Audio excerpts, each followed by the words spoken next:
This is a good example where grinding is going to take away the rough profile that's left from a rough finish concrete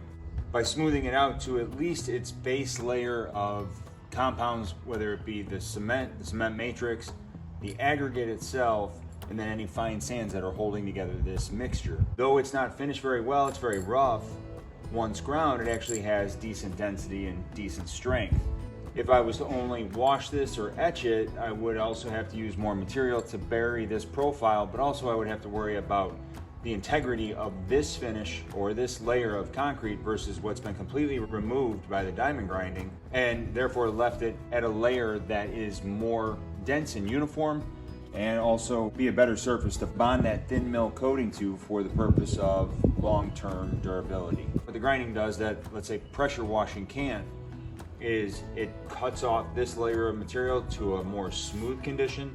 but also takes away what is the softer layer of the concrete to expose a much more dense, much more uniform, and structurally sound surface for that thin mill coating to be applied and perform better than it otherwise would over this.